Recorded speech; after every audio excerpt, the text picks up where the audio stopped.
We're trying to bypass and raise our consciousness rather than dealing the one that we're supposed to understand, this consciousness. We've made ourselves so heavenly that we're no earthly good anymore. The earth has answered every wish, every desire, every thought in the future or in the past that she has and will always listen to us, but only if we can understand that language that she's given everything. So we are the earth. We become the earth. We were the earth. We was, or whatever. We are the earth. We will be the earth. Indigenous peoples are a keystone species to the earth. Welcome to our time here, to be in sacred space wherever you are. This is an episode that I recommend you listen to sitting out in nature, or if you can't, looking out at it through the window or your inner windows. As we welcome in a new theme in our membership community, Presence, this month the theme is grief and transformation, and it's taking us deeper into how we handle death of loved ones and heartbreak. How do we evolve with grace at these difficult moments and allow what needs to change form to change form? In our last spiral of grief and transformation, we explored transforming eco-anxiety into eco-grief and into the love and activism we need for the earth. And when you join, you get access to this and all the powerful resources from the past year. It's also a way of supporting this work and meeting people who are resonating with similar ways of being. If you want to find out more, you can just head to our website and click on Community and Support. For this week's episode, we are gifted with time with a Lakota elder. It's like water, a conversation you can bathe in and allow to cleanse and reform you. You can rise from this time free of fear and able to listen deeper to the earth intelligence of this time. This podcast episode is part of a series called Listening to Each Other, Listening to Earth. This series is a collaboration with St. Ethelburga's Centre for Reconciliation and Peace in London, funded by the Calliopeia Foundation. Calliopeia was founded as an independent foundation to help support people and organisations who are working to bring spiritual values into institutions and systems of everyday life and work. The name Calliopeia means beautiful voice and refers to the first of the 9 Greek muses. She is associated with heroic poetry, justice, and transforming lower qualities into higher. St. Ethelburga's builds community resilience for times of ecological and social emergency through practical collaborative action. They aspire to courageously face the realities of the landscape we are in, whilst also holding a vision for regeneration, for a just and inclusive world, rooted in care for each other and our common home. Their work is organised around 4 principles, which are put values into action, seek opportunity in crisis, build community across differences, and protect what is sacred. Listening to each other, listening to Earth, reaches for the place where spiritual ecology and climate justice meet. It explores the integration of spirituality with grounded action through the lives and leadership of people of colour. My guest today is Tiokasin Ghosthorse of the Cheyenne River Lakota Nation of South Dakota. He is an international speaker on peace, Indigenous and Mother Earth perspective, a survivor of the Reign of Terror from 1972 to 1976 on the Pine Ridge Cheyenne River and Rosebud Lakota reservations in South Dakota and the U.S. Bureau of Indian Affairs boarding and church missionary school system designed to kill the Indian and save the man. Tiokasin has a long history of Indigenous activism and advocacy. He is an active board member of Simply Smiles and the Center for Earth Ethics. Tiokasin speaks frequently at Yale University's School of Divinity, Ecology and Forestry, focusing on the cosmology, diversity, and perspectives on the relational, egalitarian, versus rational, hierarchical thinking processes of Western society.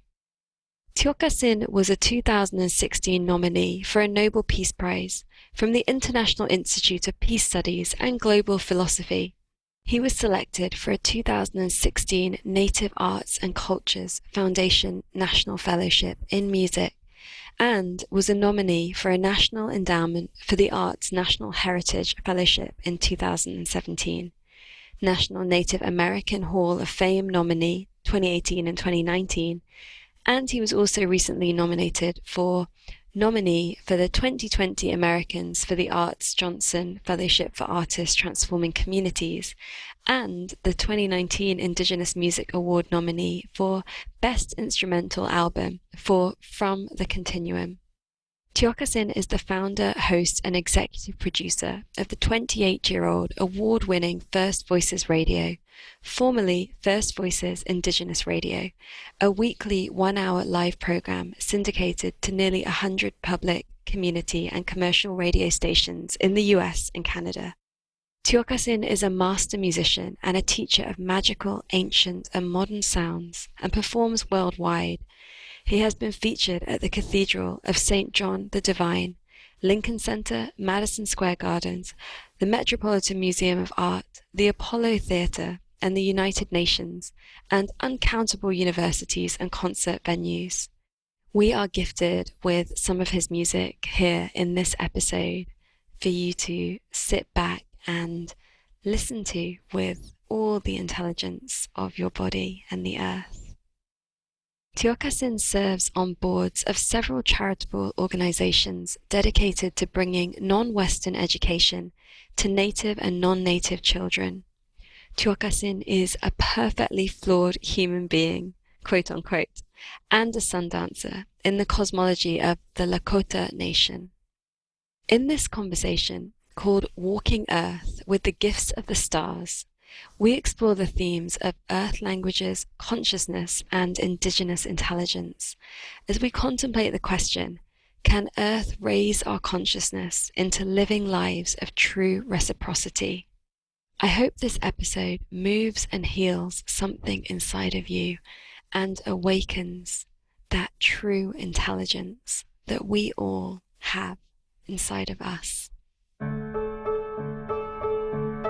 Welcome to The Future is Beautiful, with me, your host, Amisha Gadiali. On this show, we explore the weave between politics, spirituality, creativity, and sustainability. It's time for us to move beyond silos and into an integrated way of being. Every one of us has ideas and personal experiences to share that can lead us to a brighter future. This is the revolution.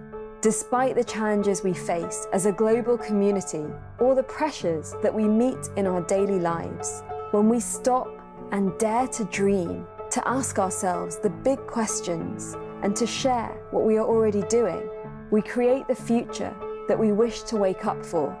That future is beautiful.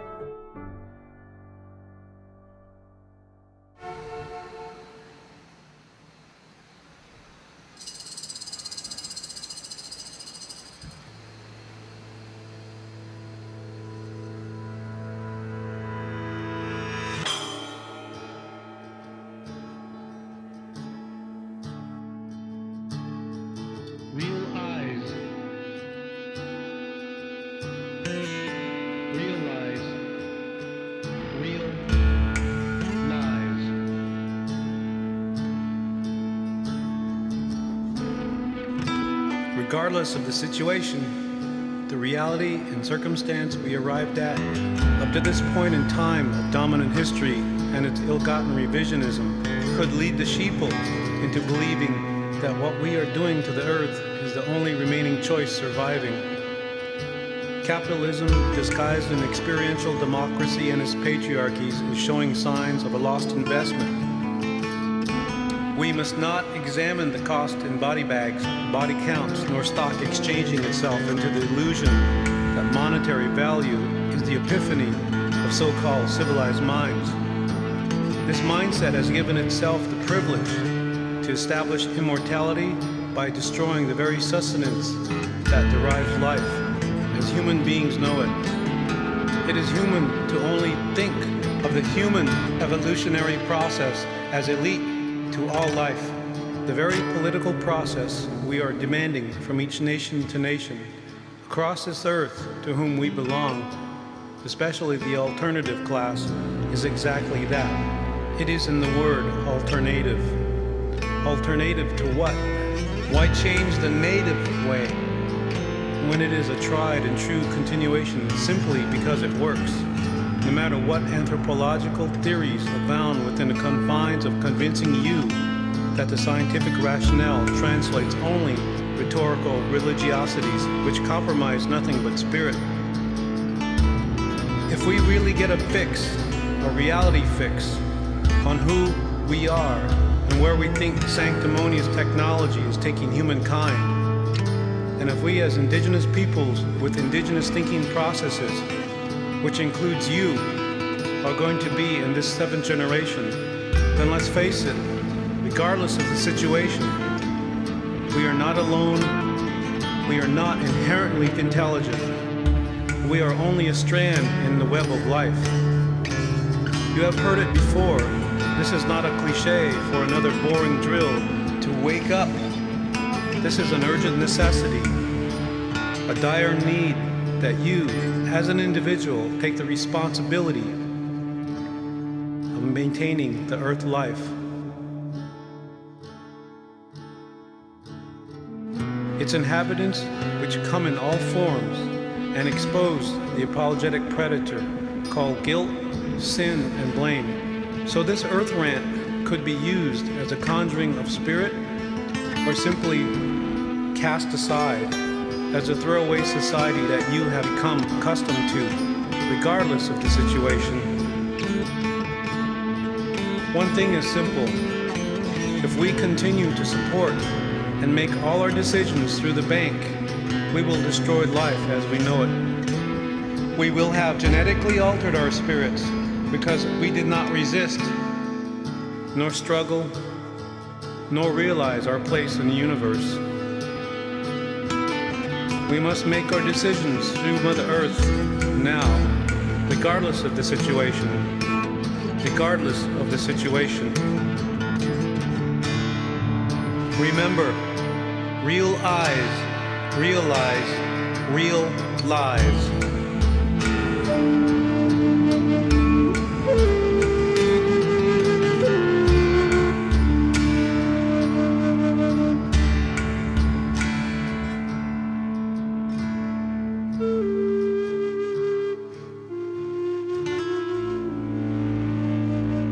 Mitakuye Oyaski.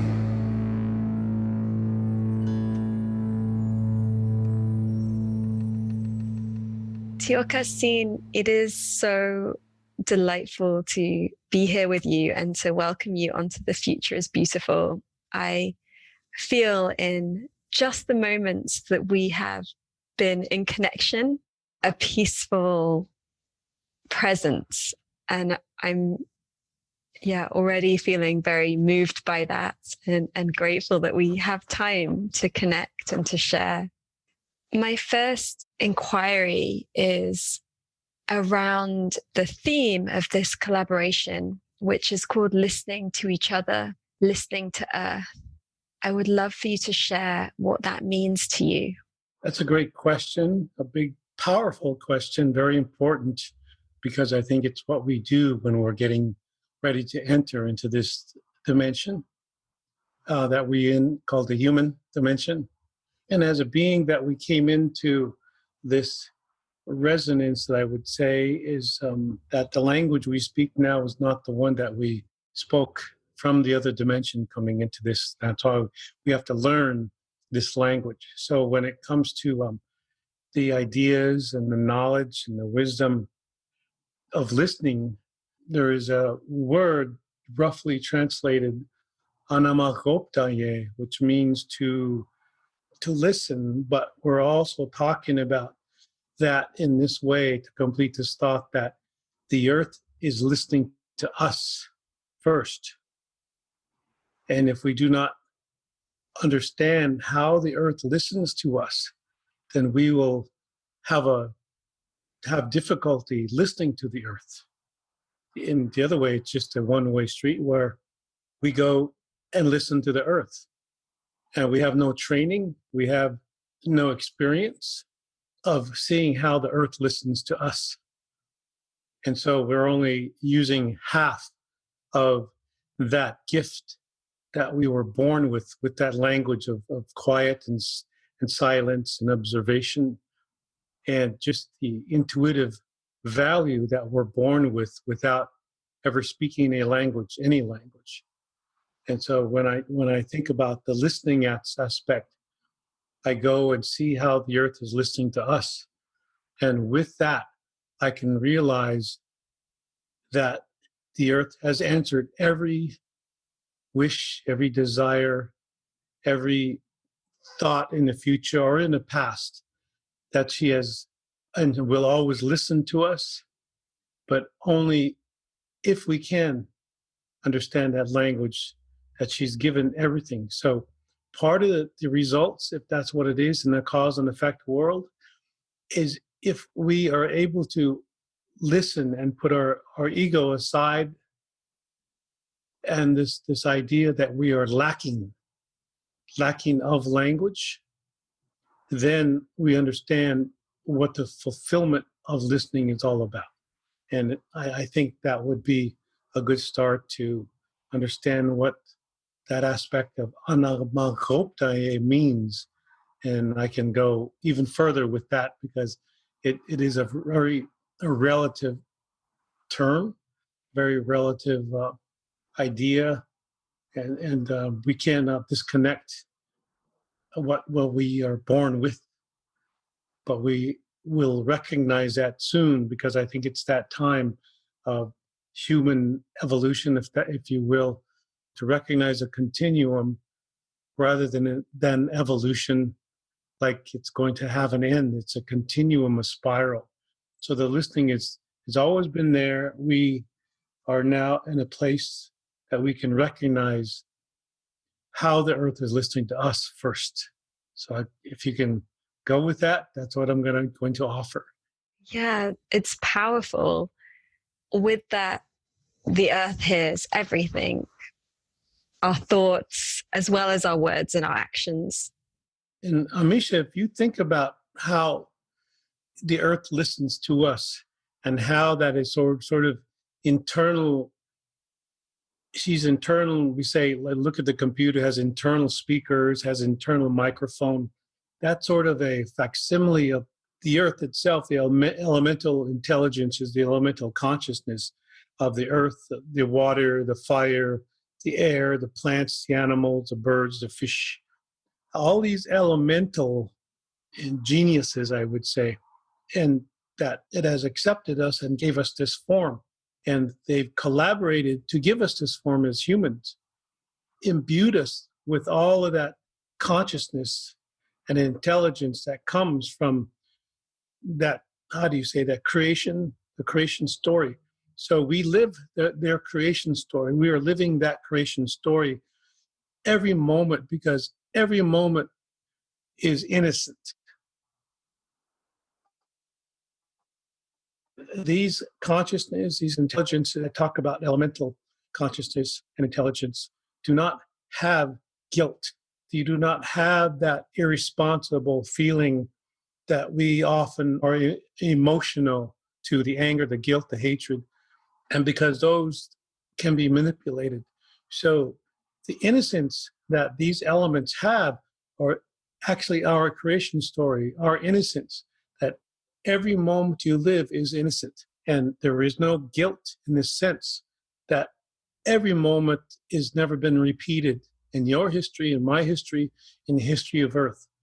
But so that's the medicine of listening. And because we always will remain the same age, no matter what we are within that energy world, within that spiritual world, that we always have the capability of being able to understand or learn rather than accumulate knowledge, but to recognize where we are at in that continuum.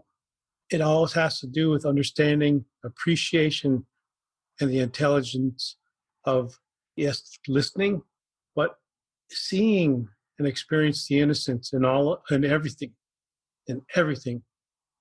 And that's what I would think goes with how to listen and how to understand the gifts that are there, and how to understand that there really is no such thing as lacking of, that everything is given, but we haven't learned how to appreciate. And once you will appreciate that, then the intelligence of learning how to appreciate comes pouring in, and you're just so thankful at all the times that thankfulness becomes a consciousness, not a conscience, where you're giving, you give a reward. You're saying thank you for sharing. You're using all the possessive words rather than what the earth is doing, just constantly being generous, just giving, because she doesn't lack. That's sort of in a nutshell. Yeah. Mm. At this time, there are many people, especially those that are more like social justice minded, that feel like the earth right now is in a lot of pain, and with climate breakdown and with this pandemic and with a lot of the pollution and all these different corporate business practices that are part of this world, that the earth is in pain. And when you talk about the earth being abundant and there not being this lack, how can we understand both this abundant nature of earth and that the action of humans is causing harm? Yes, those who have a little awareness have an empathy for the earth, are actually the antibodies. And so there are more and more. We can't say it's a younger generation, because then that puts us in a class deference. We can say that it's the consciousness. And my travels, I can go and talk to a 4-year-old and a 96-year-old, and they're saying the same thing. When we divide it by what is called, the division is the etymology of time. When we are doing the time, we are also dividing, and that's the etymology. And so we have to understand that in the feeling that all the folks, the Extinction Rebellion, all the people at Standing Rock, all those that are environmentally minded, I would say, it's nice, because you can go out there and have numbers, and you fight for the earth, and you fight for justice, and you're doing all the things within. And here's the hard part to take, is that people are doing this because they want something from the system, or they don't want the system to do something that's destroying their way of privilege. And now if we want to take it into the structure, then there's the rich and there's the poor, and then there's the middle people. And it seems to me that the poor are the ones who are the most humble, and we could say they're ignorant. If they're ignorant, then it's because the class has taken them out of land and out of their cultures. And this is why, Amisha, I don't use the word for people of color. I used to, because that's part of the class structure to divide us. And so I used people of culture. Are we people of culture? And are they trying to keep us away from our culture of the earth? And I think once we pass this so-called milestone of measuring how much is being destroyed and how much is, it's always the lacking of, because it means that we're going to have less and less. Unless we understand that our actions are actually the generosity from our ancestors saying this is what we must do. And a lot of young people, a lot of old people who are feeling young are understanding, I don't know where this is coming from. It seems like this is my calling. And I don't know what compels me, but I'm doing something for the earth, and it feels damn good. And it's because that structure of our ancestors and the future, that every generation is the seventh generation. There's no special class for only the seventh generation. There are 7 generations ahead and behind, and we are that 7th generation now in order to get there. So there's no special 7th generation. So when I'm thinking about how many antibodies there are out there, it's not just a human. We can't think so benevolent of ourselves and so anthropocentric of ourselves that we can do this because we made the mess. Well, the only problem with that I have is that because of how environmentalism was defined by the domination languages, is that we are the only ones that can be supreme and clean the earth up. That's true. We can only do so much. But in the humble nations, the strong nations that have always been cultures of the earth, they also know that being humble is the most powerful place to be, because then you have opened everything. You have room for all that knowledge, all the experience of your ancestors and the future coming in when we are actually understanding what we must do to actually receive help is what our people, the Lakota, do, is that we're asking the earth, we're asking the trees, we're asking all the elementals that make this body up. We only individualize it when we say, I can do something, I can lead, I can whatever. But it's about, no, in the old Lakota, it's like we can never pray for ourselves individually. We always pray for others because others are always praying for us. And therefore we become a collective, a conscious collective. But we involve the trees and the birds. And so we're praying with the earth. We're praying with that, all that is, that they already know how to meditate. They know how already to pray. And because that's what they do. You see how much is involved here. And if we don't understand those dimensional effects of all these other languages, the trees, the earth languages, then it's only going to be about us humans. And we, as the race of humans, are the ones who are going to suffer because we're still we're shooting ourselves in the foot, so to speak, because we're the only ones that think that we're supreme to all that other intelligence. And I know I mentioned the future and the past. So in a reality that we have in relationship of the language is that we have no future, we have no past. We can work with 24 hours behind and 24 hours ahead. And that's basically our past and the future. And that's the innocence I talk about. And because that's the practical mystery. When I talk about a future and a past, I am talking about this is Akantu. And Akantu essentially means the being from the ancient future now. It's an old Lakota word that spans 100,000 years, 200,000 years, so much so that when we put aside religion, we put aside the government, that we put aside the science, that we are all part of a relationship and that the center of the universe is everywhere, rather than just with some dogma or scripture or a belief system, is that all of that came true within the consciousness. So much so that it erased all the conscience to do the wrong or the right thing. Because that wrong and right thing, oh yeah, it's about the human rights. It's about us receiving justice from the same system that put us into injustice.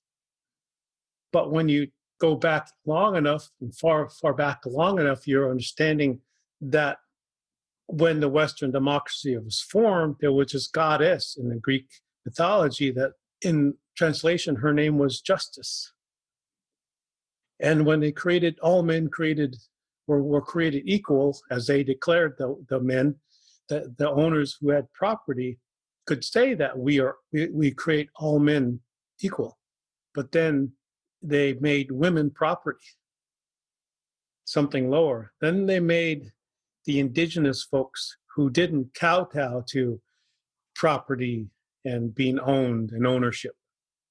And then they saw that those lower class peoples were the closest to the earth and they still retain the consciousness of the earth.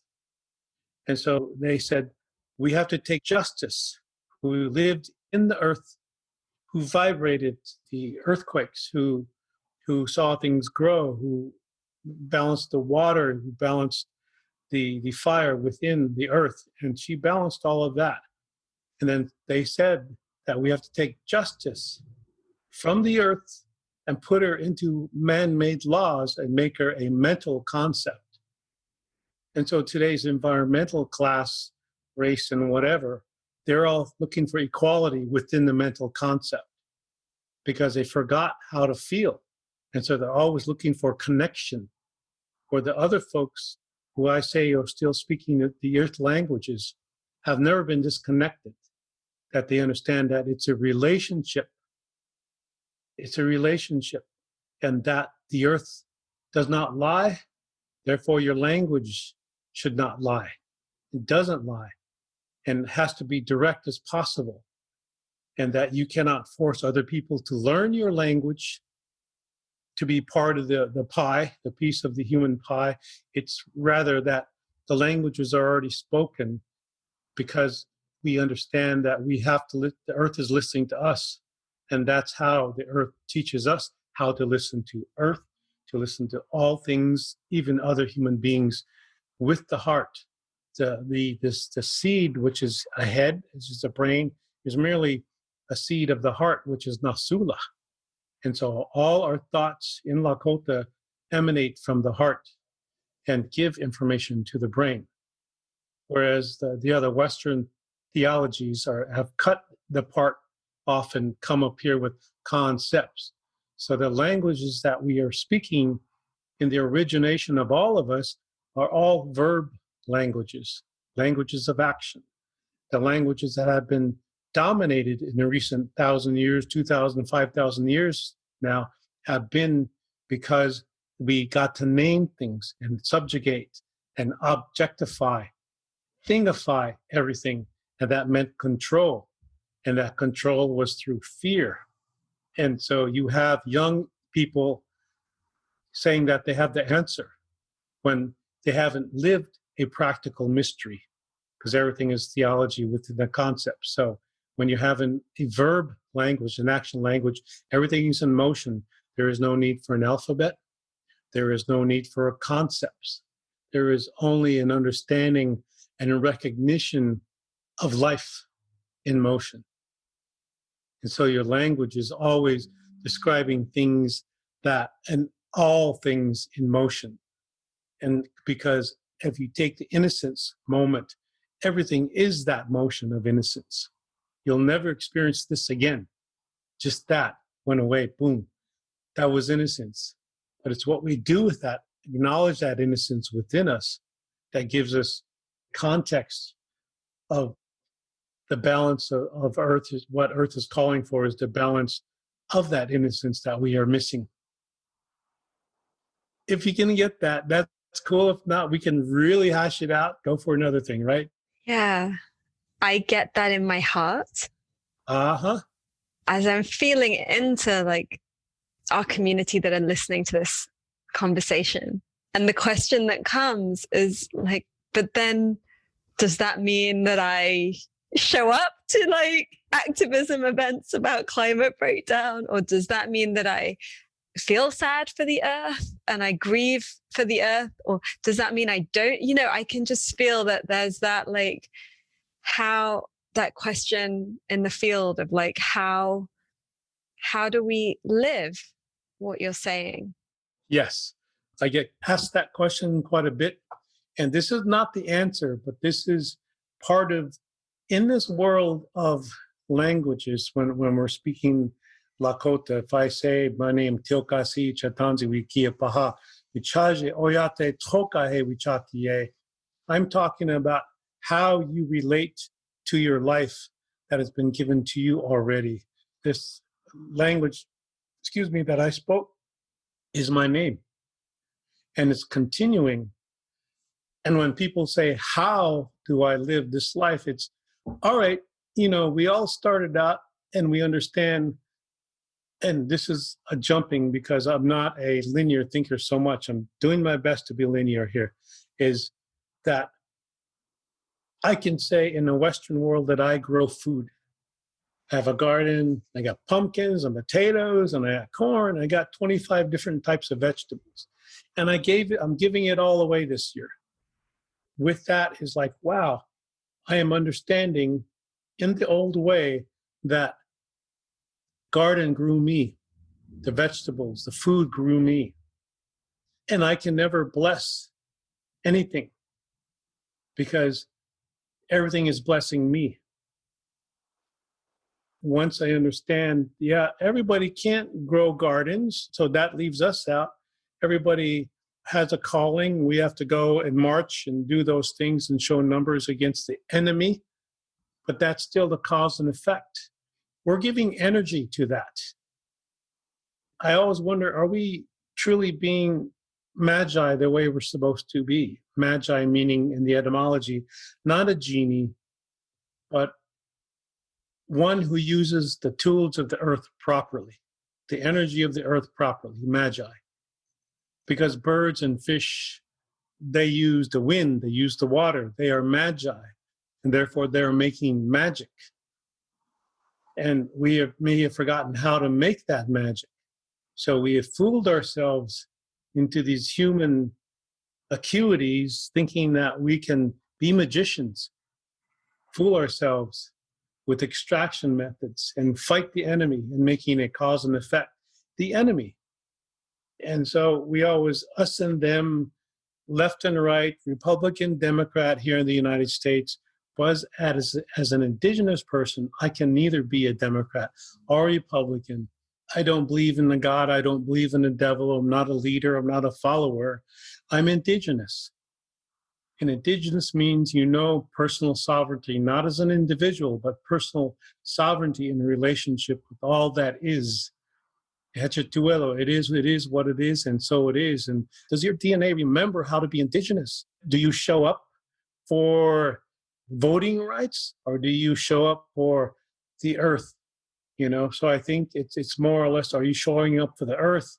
And if you're going to show up for the earth, can you really discern if it's because you're going to lack benefits, because there's not going to be something in the grocery shelf anymore?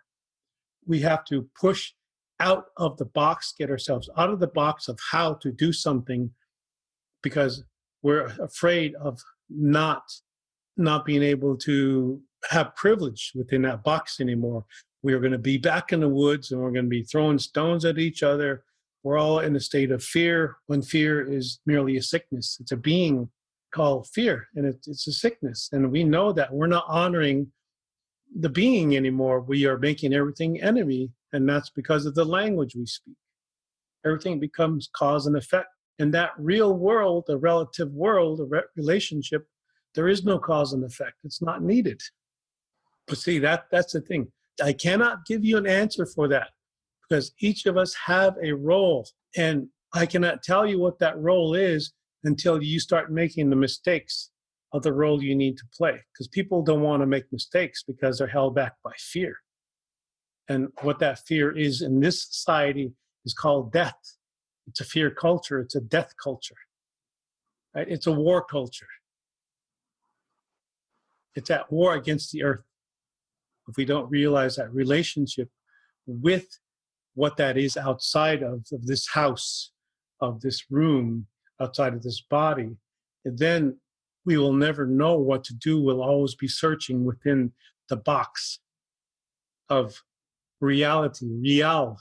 Real, etymology of real means royalty. And that's a dogma. Are we going to go into the realm of the royalty who says, this is the box and you must follow reality within the box because I'm defining the rules of cause and effect for you. And if you don't follow the rules and the regulations, then you're a bad person. If you don't believe the way I do, then you're a bad person.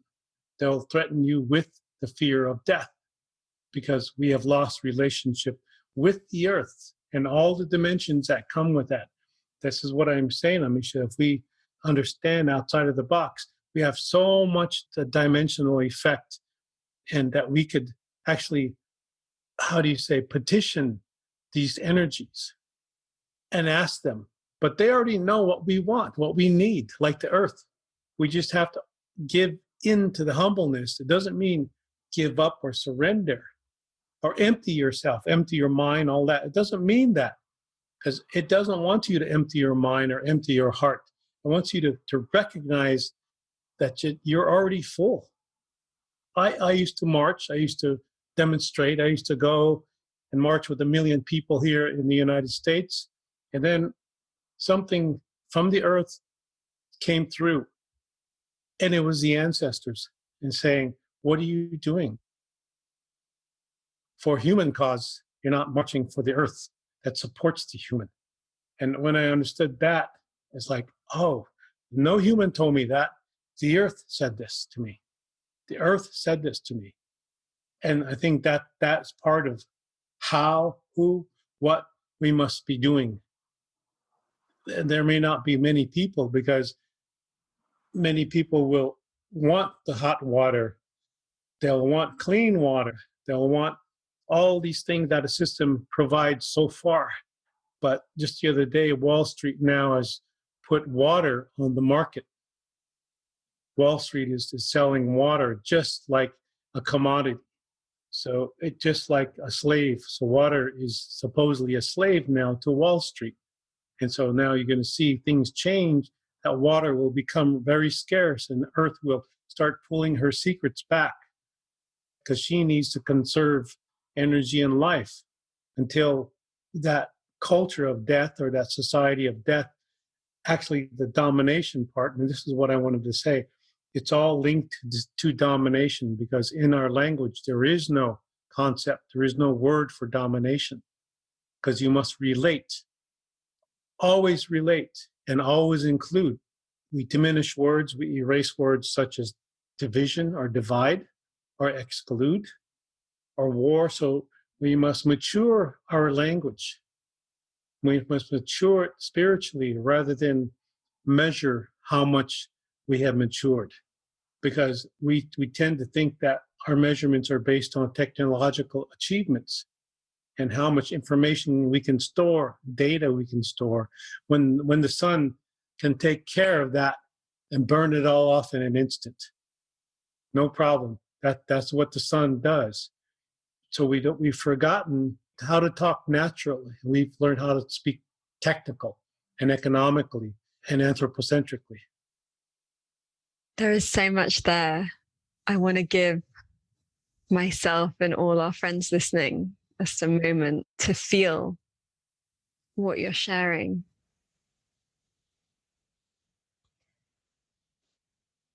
And in this time where the fear of death feels so strong, we're in this time not just war with Earth, but war with virus. This sense of, there's so much talk about how many people died this week in this country over that month, and who has the highest death rates in the world. And we don't have the metrics for the well-being of people, of what is happening in people's lives that are not dying, but that are being affected by not just the presence of this virus, but the ways in which it is shaping how things are happening and being done. And in particular, here, there's a lot of rules around social connection and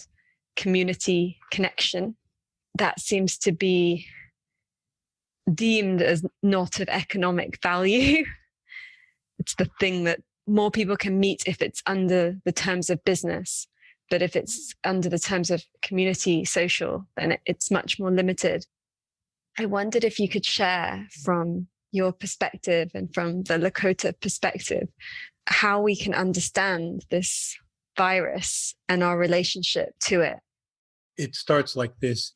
As a Lakota, it's really not that we have a name for ourselves.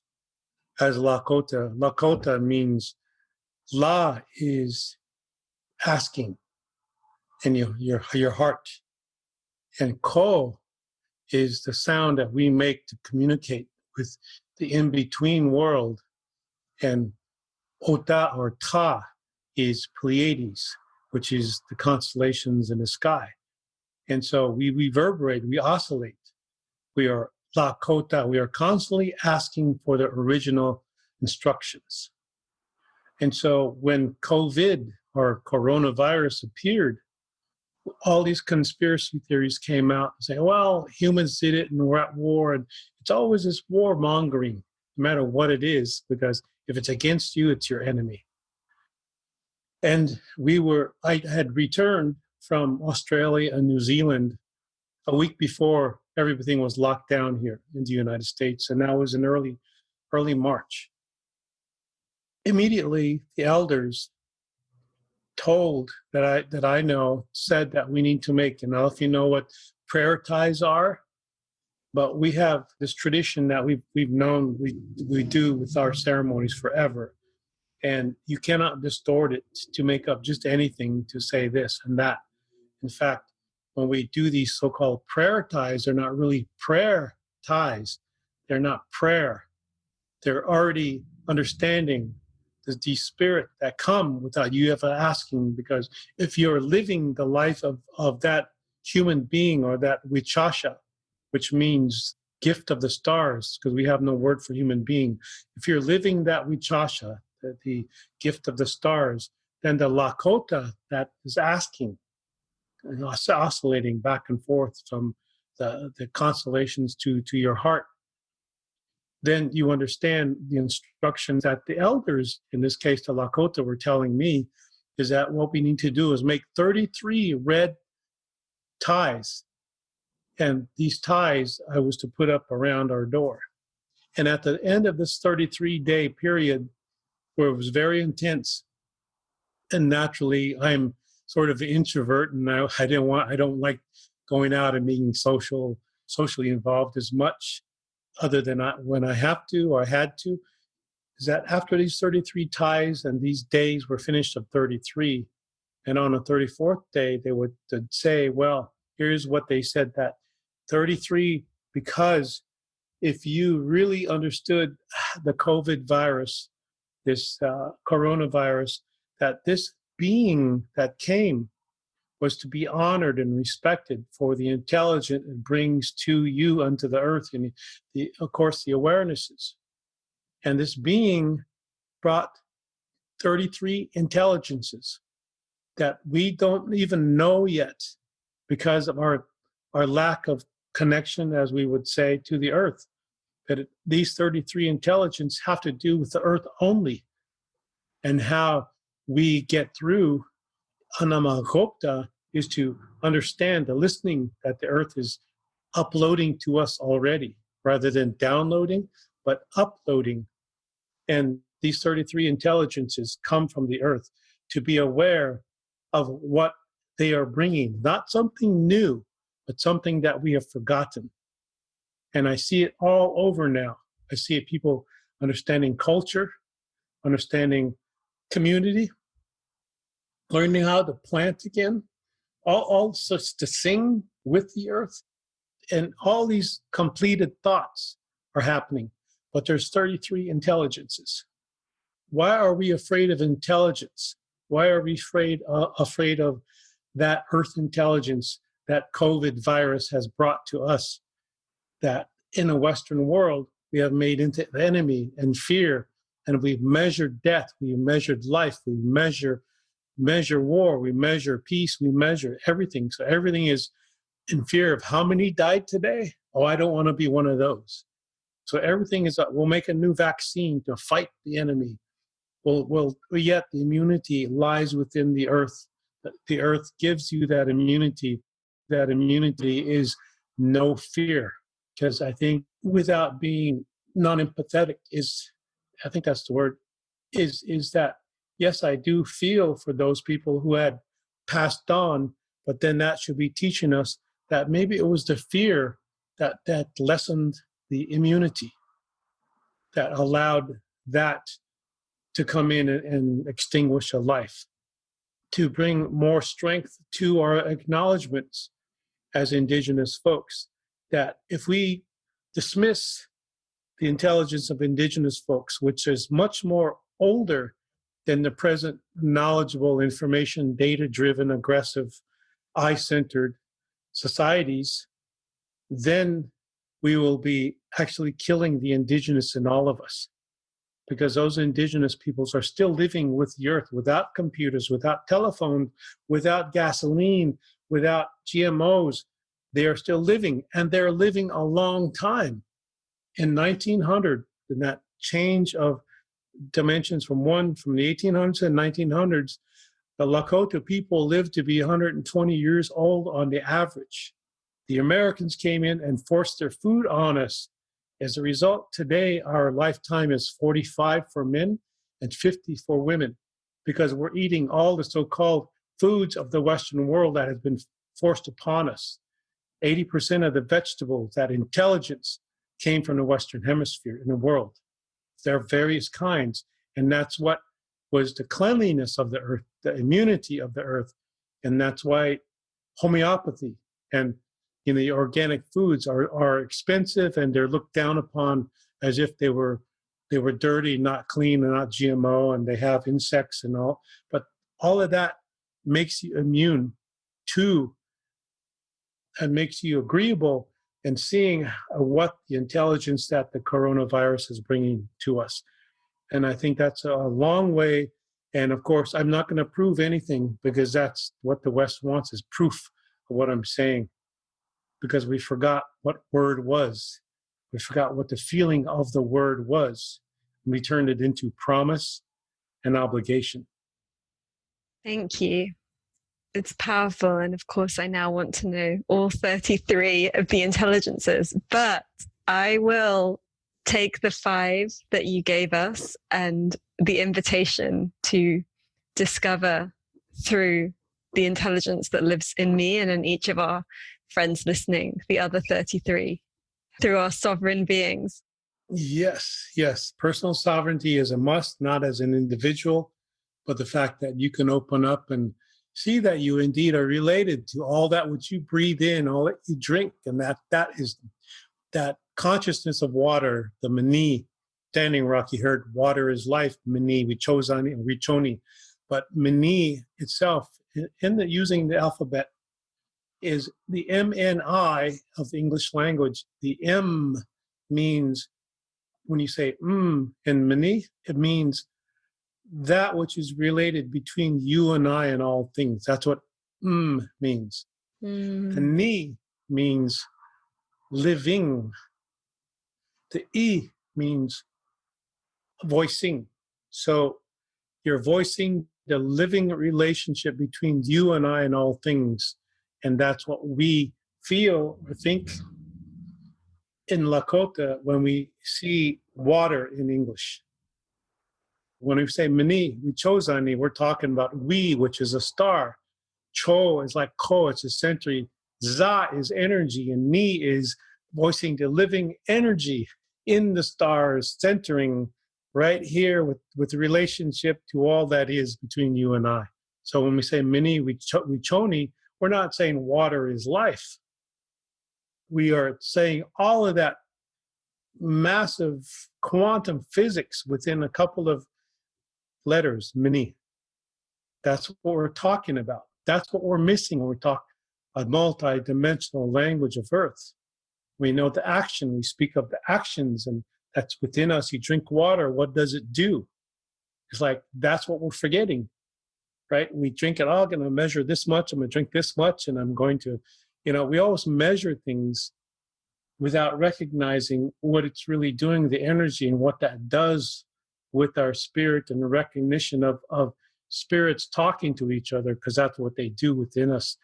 The food, even the languages and the water, those are spirits within us that we drink, we eat, we breathe. Those are spirits within us working. So that's why, Amisha, I say that everything is medicine, because it's working within us. How do we relate to everything being medicine in those moments that the fear does come up, or the discomfort, or the desire to control, or the grief? People could feel this. they can practice it actually. This is one of the practical mysteries that I talk about. Something you can actually do is sit down and write all about yourself. I do this and I do that, and this is what I like to see done, and just write about yourself. And then after you're finished writing about yourself, see, this I'm giving the answer in the same thing. I'm giving the answer. After you write about yourself, see, this is where the honesty in English you need to be. An honest person must not lie to themselves. So you sit down and write in that conceptual world that you've been taught to educate yourself. And you write, I am, and I did this, and I want this. And you write all that. And you may come up with a few pages. So then you sit down and you look at how many I's that you put in what you wrote about yourself. Then you sit down and you look at the me, the my, the mine, and any possessive word such as ours. You circle all of those and you see how many narcissistic centering you do with I, me, my, mine, and ours. Then you take them out and you try to find where you're at with the life you recognize the gifts have been given to you. Then you can hone it down to a few sentences and it will come out like poetry, so natural. When we forget about the I, the me, the my, the mine, and ours, the less anthropocentric, the more relatable, the more you hold relationship as the gift that life has generously offered to us, that we don't acknowledge anymore, that we can stop saying thank you. We can stop saying thank you pretentiously, like it's a mannerism.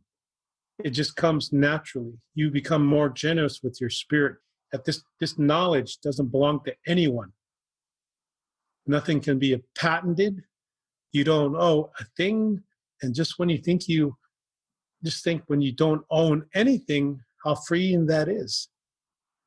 This is a way to think about anthropocentricity as the crux of the problem, in a sense. And that happens to be centered in I think, therefore I am, rather than we think, therefore we are. Hello. We're taking a short pause from the conversation. On behalf of our team and our community, thank you for being here and co-creating The Future is Beautiful. Much dedication, love, and time goes into the production of this show. We believe in being advertising free in a world that's always trying to sell us stuff we don't need. And so we make this show with you and for you, thanks to your support. There are 3 ways you can be more involved, so we can share the vision, wisdom, and creativity here as we explore what it means to be a human in this time. You can support the podcast by sharing it with your friends, posting episodes on social media, and doing iTunes reviews. You can support as a patron by making a monthly or one-off donation of your choice. And with this, you join the Global Patrons group and monthly video calls where we share connection and insight. You get to know the other amazing patrons from around the world, their stories and their work, and you offer direct support to me and the team, as well as being brought into the behind the scenes of creating something like this. It sounds like a lot, but it's as much or as little as you want to get involved in. You can become a member of Presence, our membership collective of care and practice, where we explore how to embody the themes of the podcast with workshops, calls, special events, tree whispers, and powerful tools, practices, and rituals that you can bring into your life. This is open to absolutely everybody as we create an inclusive and diverse space that celebrates well-being as a human right, where we explore together what it means to be creative, courageous, and connected to ourselves, each other, and the earth. This is about embodying sacred activism. We love meeting patrons and Presence members, and how being part in this way weaves our lives together, as well as making this show possible. If anything from this conversation has moved or inspired you, please get more involved. All information can be found at www.thefutureisbeautiful.co/community. This show really can't go on without your patronage and Presence membership, so please do make it happen. And now, back to the conversation. Your words are prayers, and they take a little bit of, they need space I do indeed. I try to stay away from the big words. I have a whole wall of books, maybe 20 feet down, 4 shelves, and not one of them has taught me about the heart. Information, I can understand the concepts, I can understand what to do, how to do things, when to do things, but books didn't teach me empathy. They only told me what to do and what not to do, because they are concepts of humans. The understanding that the earth gives to us, the voices that are in all of us. People get away with too much when they say, oh, we're all indigenous to the earth. We're all native to the earth somewhere, someplace. But as an indigenous person, when I hear that, and we're at Standing Rock, or we're with Wounded Knee, or we're with someplace that's requiring presence, where are the people who say they're indigenous? Why are we indigenous peoples standing for the earth, standing for water long before any environmental movement? Our ceremonies are involving all of these elemental consciousnesses because we recognize them in ourselves. These intelligences of the water, the fire, the air, the plants, the animals, the birds, the fish, they all live within us. They all live within us, right, Amisha? Yeah. But we, individually, we can't live in fire. We can't live in water. We can't live in a tree, or we can't live in a fish or in an animal. So you see how intelligent they are? Because they live in us. Mm. It's just so simple. And they live in all of us, no matter what ancestral path we've come through. They're so forgiving. They always want to help, no matter how much we've been trying to destroy that consciousness with conscience, man-made conscience, that we're doing the right or the wrong thing.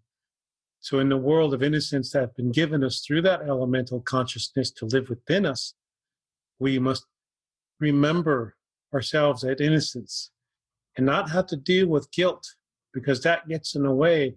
And what comes out of guilt is hatred and racial tension and war and animosity and all those things that divide. Because after all, as I said in the beginning, this is all about Lakota. This is all about peace.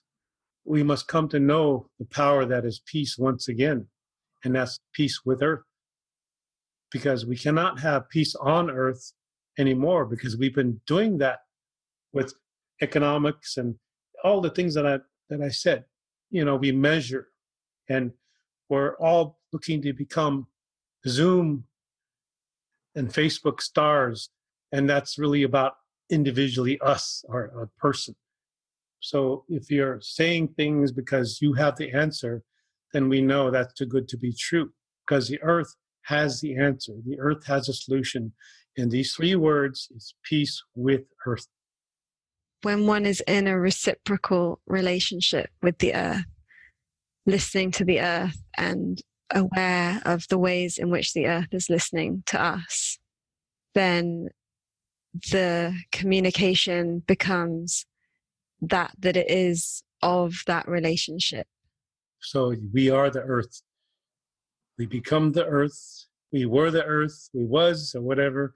We are the earth. We will be the earth.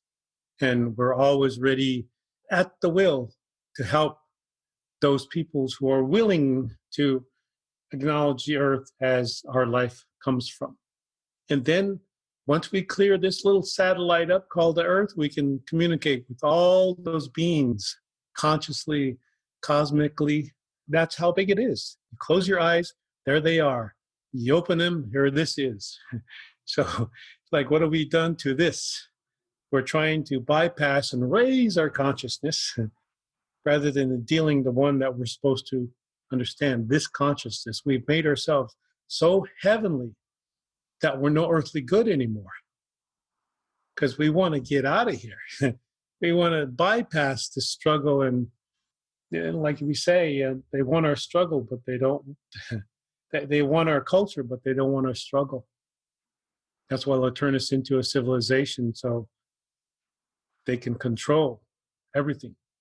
So this is my maybe street smart experience, the radio experience that I've had in 20 years, talked to thousands and thousands of people from all around the earth about this consciousness that we miss for several thousands of years now, and that relationship. And we must rework or re-understand our etymology of this language that we speak. This new language of English is a new language, clever, very clever, but then it's 90% is 9/10 of the law is property. It wants to own you as well as thingify everything so that it can be owned, even you. And so the mine is, my uncle said, they're mining you. And they want to disconnect you from the earth, the spiritual umbilical cord from the earth. And it's so simple, but it's kind of draining on the mental ability somehow when I speak in this language. And so in a good way, the little language that I know of Lakota is like, Mushimalaye oyate wani wa chichuelo le unkipiki ohewashtelo. And I'll say, Wakantanka namaka wa ambetu le enio wazio plakinktelo. Ukuchiela wa ontaya ama blazio mi wakapata ha wayang namajio. Wichayaka echeki ontaya ho anamakopta ye. Homitakoi oyasi. And that's not a prayer. That's an acknowledgement of quantum physics within all that is. It's telling you that there is another way to look at out of this 2 or 3 dimensional life that has been fragmented down into a cause and effect world. So it becomes very binary. These earth languages speak outside of that 2 to 3 dimensions. They go up to 22 dimensions and 33 dimensions. They don't want you to go that far, because they know what they do is they call people like me crazy, to talk about the indigenous peoples as crazy and uneducated, and that we don't know how to fire a gun, that we are primitive, uncivilized, and therefore they can feel superior. Ultimately, you can't not feel superior, because the earth has always been the great equalizer. Thank you. In your heart and in this relationship with the cosmos and that which is so much greater than us, what do you feel for our future? Yes, the Akantu, that we are beings in this Lakota way, is that ultimately we become Akantu, the earth people, or the earth being that has relationship. And without earth, there cannot be a future or a past. So we recognize the being that is of the ancient future now. So we are that. You are your parents, you are your grandparents because of this, Amisha. Those who preceded you and are not of this dimension or this realm anymore have actually gone into the future. They've gone first. And so we follow them. And so if we'd stop listening to the elders that they're killing, not just human, but like the redwoods, all those beings that have been here for how many dimensions they've been here, when they're gone, then that future is gone too. The elder is the earth. The elder is a stone. All things are sentient, not just because they're valuable to humans or human consumption, but all things are sentient. And if we recognize that, we understand that they want us only to think that earth is it, but it's not true. We must communicate with the earth in a good, clean way in order to understand how we really must truly relate. Yeah, I think that's the question you You asked, yeah, the future. Akantu. It's an old Lakota word. I would probably say this in a linear, delineated way. Akantu. Is acknowledgement. Ka is like an energy. Tu is like something spoken before any thought. Akantu. And you put it together, it just means being, not in an action, but the being in all of us, in you, is to acknowledge the ancient future now. And New Agers say, be here now. Well, Native people have had this forever. In 1930-ish, and I found this out just the other day, these Lakota people had met in South Dakota and were meeting to discuss what is now being called climate change. Because at that time, there had been, for a generation, 80 million buffalo had been missing because the Americans came to kill them off. Not because it was a food source, but that they had removed a keystone species from the earth. And the earth missed her buffalo and cried and made the great desert, the Dust Bowls. In the same way, indigenous peoples are a keystone species to the earth. And they're trying to get rid of indigenous peoples because of the acknowledgement and the caring of the relationship to the earth, to each other, to all life. And if we are removed as indigenous peoples, then it'll be much harder for the rest of the human people to really understand their relationship. And then we can all climb aboard that rocket ship and go other places if that's where they want to go. And maybe there will be an indigenous couple left on Earth that still carry that seed, who know where they come from. So I think it's really understanding that the future is within the Earth and not out there somewhere where a rocket ship or technology can take you.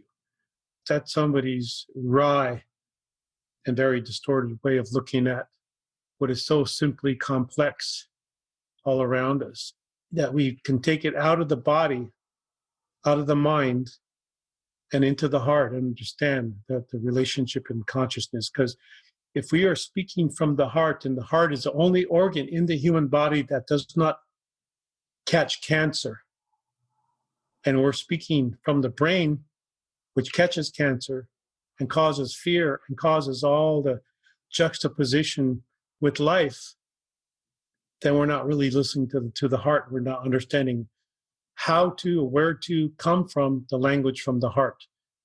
And that heart is pure, doesn't catch cancer.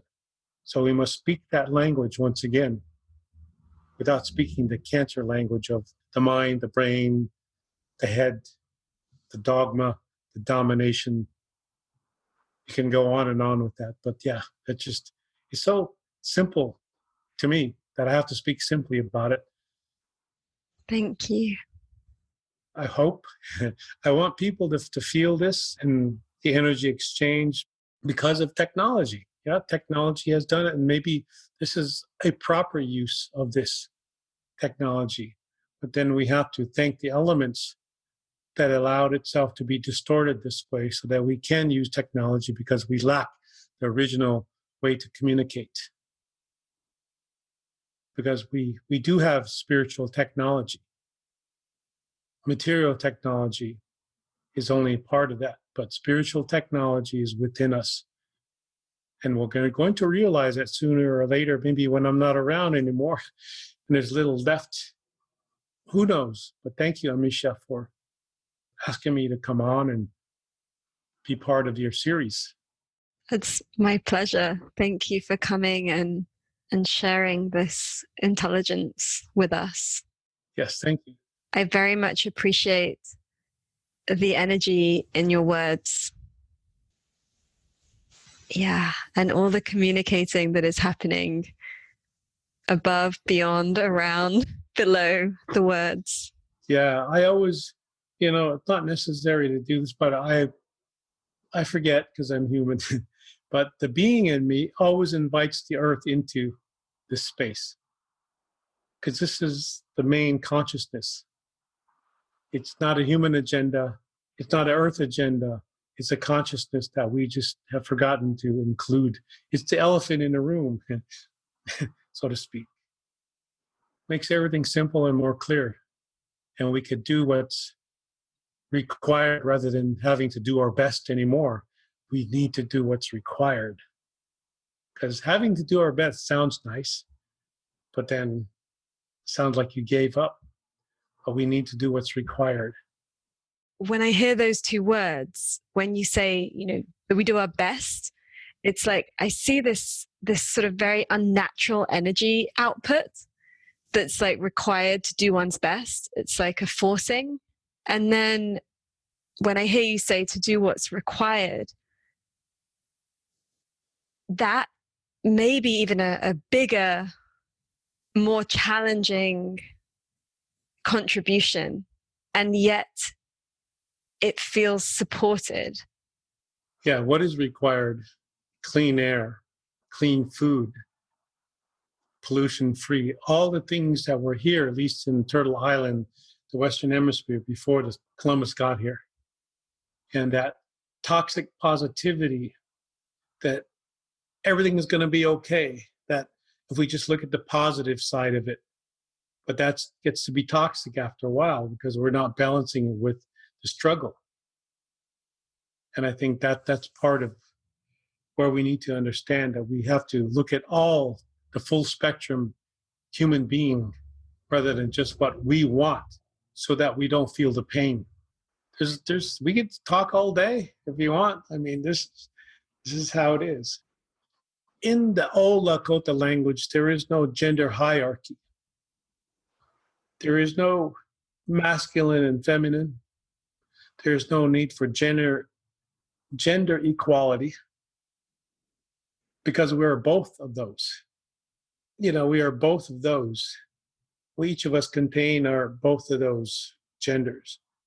Our genders with the language changes and becomes divisional.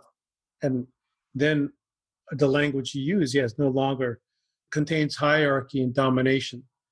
And therefore inequality begins, and then all of a sudden it delineates into racial and class structure and hierarchy and dogma and everything. So if you think about it, that a tree itself is of both feminine and female is because it is the male and the female that splits into the branches.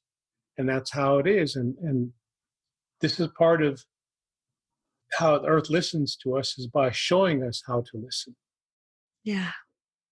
Tiokasin, thank you so much for this time together and for sharing your wisdom and taking us on this energetic journey into ourselves and into our relationship with Earth. How can we connect with you more for those listening? How can they find you or find your radio show or hear your music?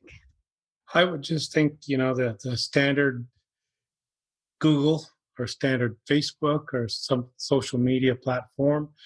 And the website I have is called First Voices Indigenous Radio. And you'll come to see that it's an internationally syndicated radio program with over 100 stations around the world, well, mostly in North America. In November, it begins broadcasting in Germany.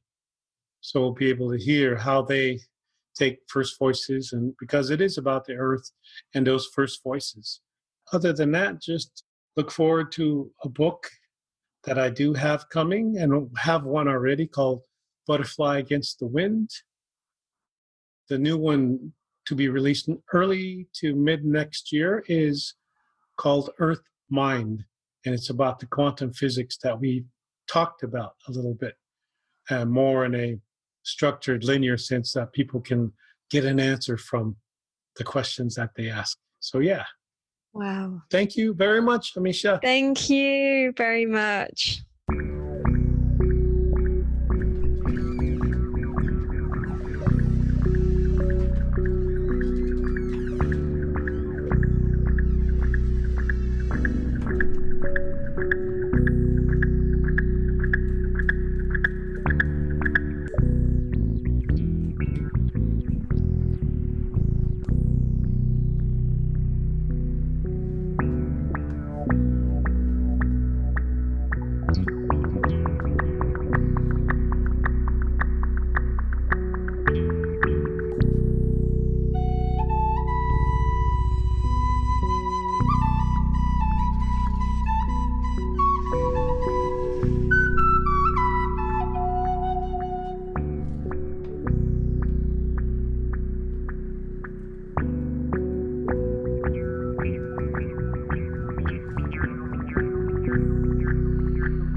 thank you for spending your precious time with us.